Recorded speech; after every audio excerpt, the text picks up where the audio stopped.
our Women in Metaverse Treehouse and invite women from all over to come and sit down and have different kind of conversations that will sharpen each other's iron. This month we are talking about variations. Well, this season really we are talking about variations.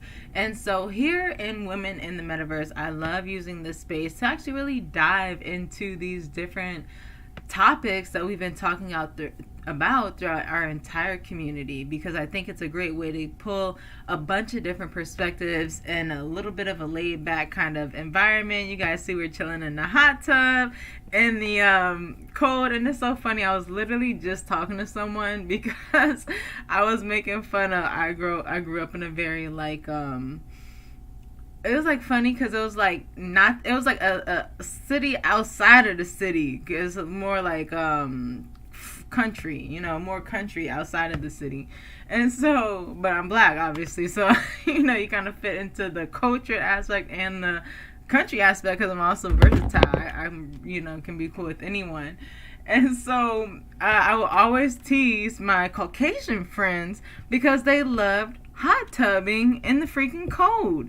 And after one time of doing that stuff, I'm like, don't invite me to do no crazy Caucasian stuff like this no more, because this don't make no sense. I can't be hot in the hot tub because y'all got it on blast, and then you get out and it's cold. It just wasn't my thing. But in the metaverse, I love it.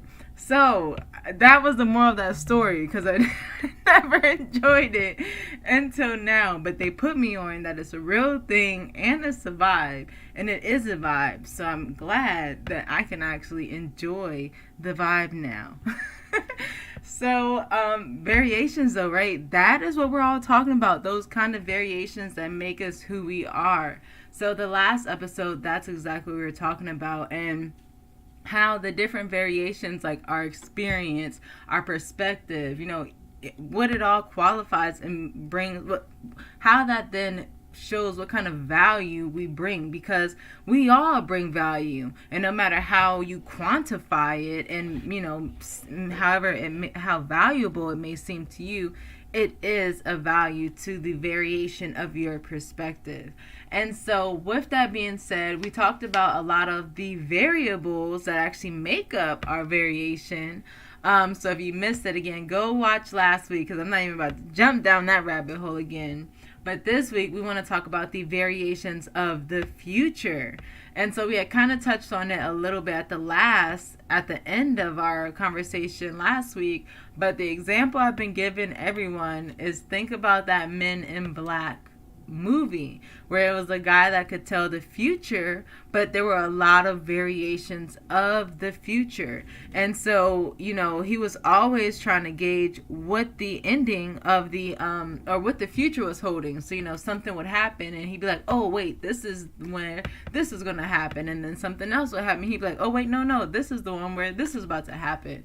Because although some people might believe that God's will is written, or things are ordained or destined to be, but we do have the power of choice. And sometimes what I've learned myself, at least, is although maybe you can't change it, I feel like that power of choice can delay it, or it can expedite it. And time is one of those things that we more so have control of when we understand that. And so I think from my perspective, that is how I see a variation of the future, right? Like how fast you get to a goal, and how fast you get is maybe you've done a lot of research, so you know what to do and what not to do, so you avoid a lot of hurdles. You see, okay, well, I see the person who was already trying to do this before me tried that and that didn't work, so now I'm gonna take what they did and make it 3% better, because we know that's what they say, that's all it takes to be successful, and try something that's a little better, try my own way, emerge these different variations that I see as well, in order to come up with a different future. And so also on the contrary, though, we can just delay that, right? If you see something but you don't move, or you know what you're supposed to do and you decide to do something else, it doesn't mean that you won't still have to do that goal. It's just now you're adding a bunch of steps, right? I get on myself sometimes because I love organizing my schedule and getting a to-do list and all of this stuff, but then as soon as it's time to like do the thing, I'm like, okay, here's the thing, finally. I mean, don't get me wrong, sometimes I love to do the thing as well, but there is like sometimes you spend so much time preparing for that again, now, if you would have just started doing that thing, you would have been halfway done, right? And so sometimes, again, it's just thinking about us adding our own steps or own detours in the process, or sometimes it happens by mistake, right? Sometimes life happens, because that's the crazy thing about life. You can have your own plan and life still is happening and will throw the curveballs that make it what it is, and that has its own detours. It's so funny, my little one, his new thing has been tomorrow. Okay, we'll do that tomorrow. And I felt guilty because, as a mom, there's so many times that you're like, okay, we'll do that tomorrow. Like, just remind me tomorrow and we'll do that. But now that's what he's been saying. And so literally like an hour ago, he was like, he said he wanted to do something. Oh, he's been into YouTubers. So he was telling me about the YouTubers that he's watching and how he wants a t-shirt from this YouTuber, because they're literally getting our kids prepared for this stuff. And I'm like, okay, we'll look at it, right? I mean, not at that moment, because I was making lunch and preparing for this podcast. So, I didn't say tomorrow, but I'm like, okay, we'll do it, but just not right now. He's like, okay, well, tomorrow. And so then I had to tell him, like, you know what? There's something more powerful than tomorrow, and that is today. And that is because tomorrow you will already have to deal with what tomorrow is going to come with. So sometimes you have to just conquer what you can today, so that way you've got that done. You're thinking about it, be about it. It's so funny. I was watching one of these YouTubers, because yes, we don't watch TV. We watch YouTube instead for most of the time, because it's just how, that's what it is like nowadays. But I was watching a show, and there's this really funny lady who's like, don't talk about it, be about it. And it's like, those are one of those things that just like always stuck in my head. Don't talk about it, be about it. And that's what changes that variation of the future that we are going to live in. Because also, just like I said, the power of being able to control how fast or how slow we get to somewhere, there's something that's even deeper than that. And that's, again, are you being proactive, where you're ahead of a situation before it happens? Or are you being reactive, where now all you can handle are, okay, well, life is happening, so I got to deal with it, and now I got to react. Life is happening, now I got to deal with it, now I got to react. And that's a vicious cycle. And so by having these kind of conversations, again, this is how we start to control the variation of the future that we now get to enjoy, right? Because you don't want the future to be stressful. You don't want to be stressing about the future. And I also read a quote one time that was really amazing, and I'm not going to word it verbatim because I can't remember at the top of my head, but it was just like, you're living in the present, but just because you didn't plan for it doesn't mean it wasn't planned for. Like, somebody else planned for the present 5 years ago, in the sense of what the quote was. And so, again, you have to be mindful, like, just because you aren't planning for the future doesn't mean everyone else isn't. So, again, by you being proactive, looking at your different variables, thinking about the different variations of the future and how you can really achieve your goal, that's what's going to help you. And that is the moral of this message, that I know I've said a bunch of words to put out there, but that's it, right? Because there's going to be a lot of variations of the future. We cannot control the future, but we can be proactive and control as much of it as we can, so that we can start to, they say manifest, but manifest doesn't have to be just closing your eye and hoping for the best. You can write it down, set a game plan, and go after it. You can think about what won't work, what will work, all of the possibilities. And one amazing quote, and I love citing different works because that's just what I love doing. But I'm a person that likes to think about all of the different possibilities and variations that could happen in general.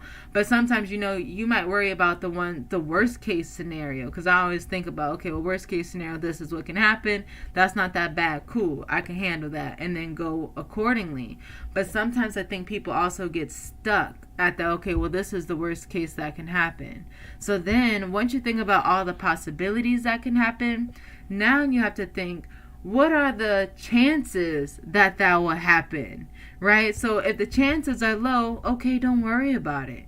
But just in case that 1% that it does, you have thought about it, you know exactly how you're going to handle it, and you can move forward and go and live in that best case scenario and be planning for that best situation and be focusing on that and knowing all the other possibilities that you've explored, all the outcomes, and you're prepared for it, but you're focused on that goal that you want to achieve. Because if you stay focused on what you don't want to happen, it's like that law of attraction where maybe it still won't happen because you are being preventative, but you also aren't going full force at what you really want because you are still focusing too much of that energy on what you don't want.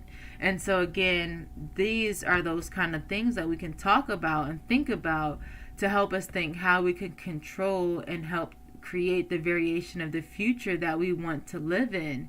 Because again, it doesn't have to be up for chance. I mean, a portion of it is, don't get me wrong, but not everything has to be up for chance. You can plan and you can prepare, and that is how you're going to be the most successful.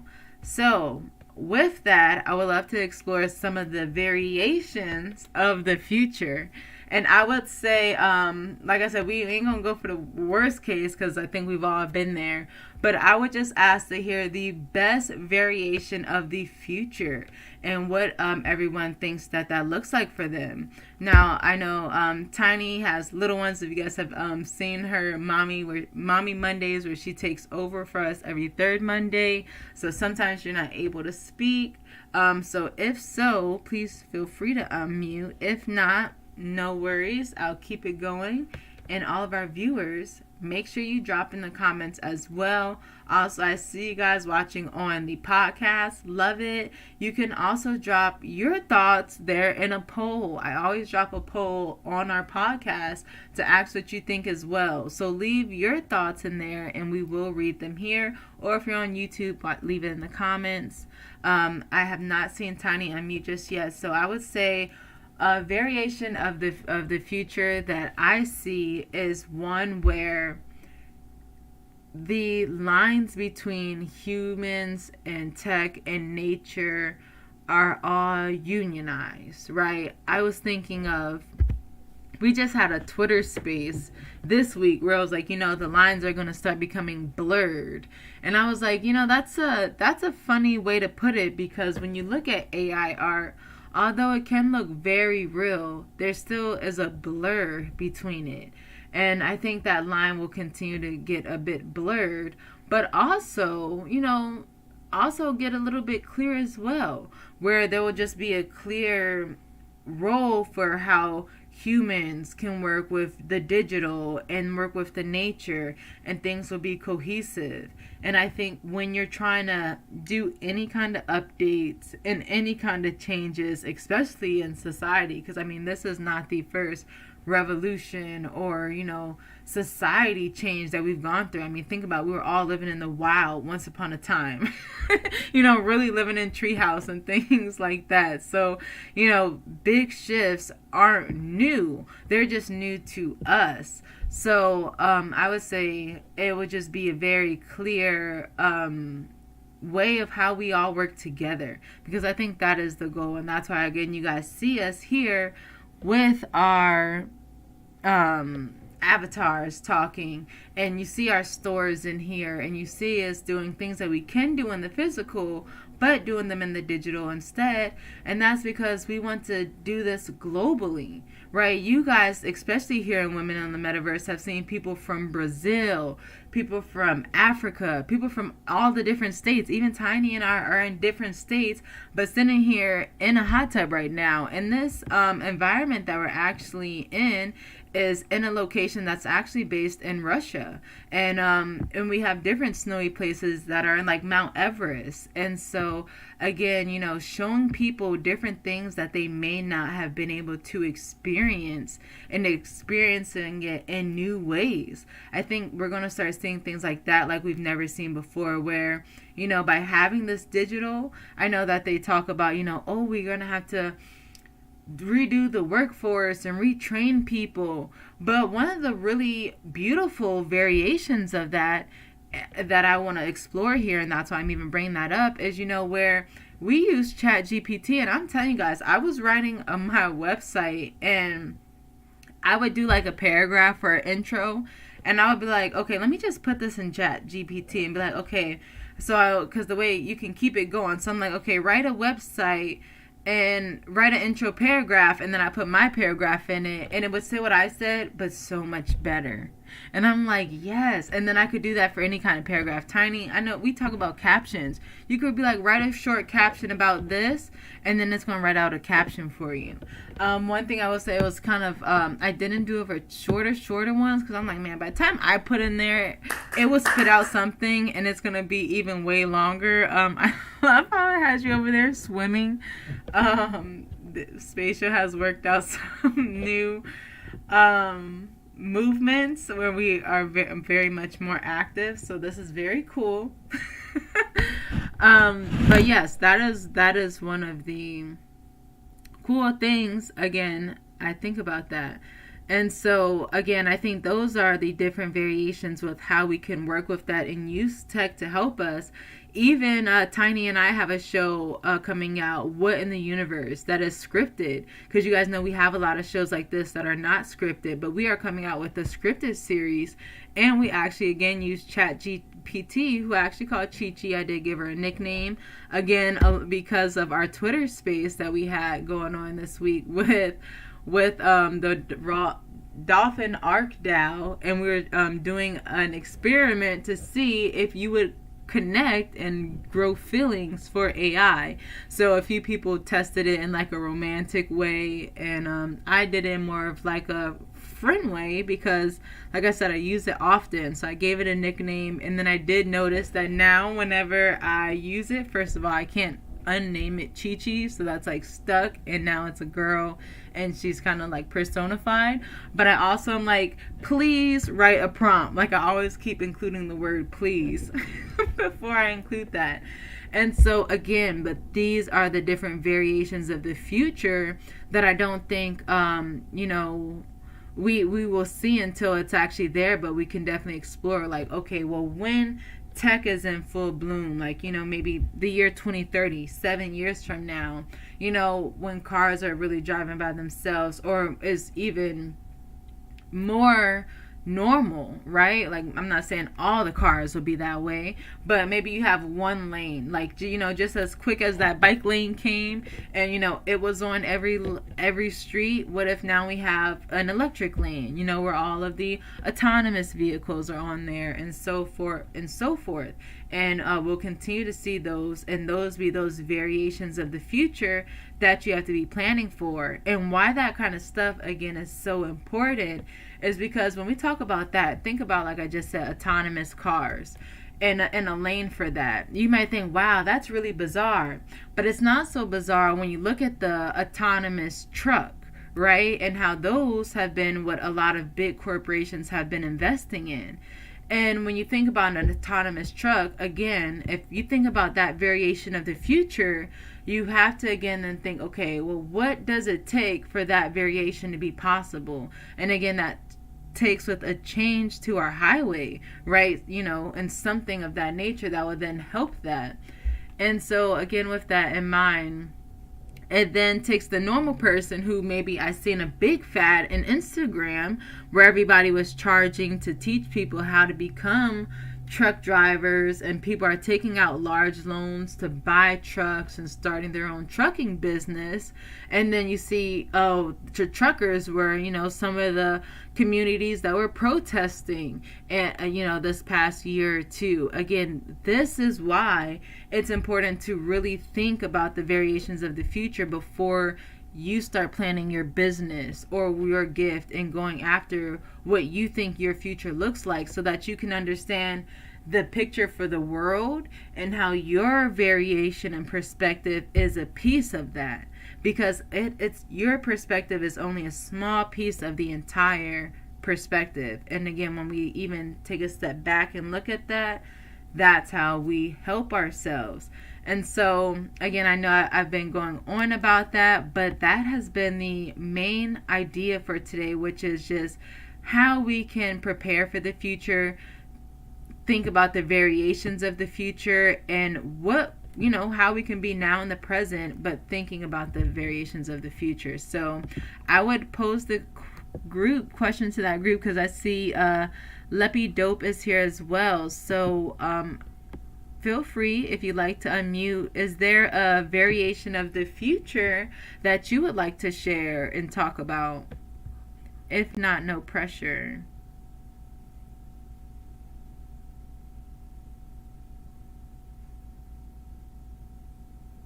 Okay, no problem. And Tiny. Sorry, I'm not in the mood to talk today. Oh, no. Just to listen. No problem. I just like to open up the floor. I appreciate you for being here. This is Women in Meta, and this treehouse is open here every Monday at 4 p.m. Pacific time, where we open up the conversation to have a conversation about all kind of things. And they are being live streamed on Twitter, Twitch, YouTube, and Facebook. And also, they are put on our podcast, which you can find on Anchor, Spotify.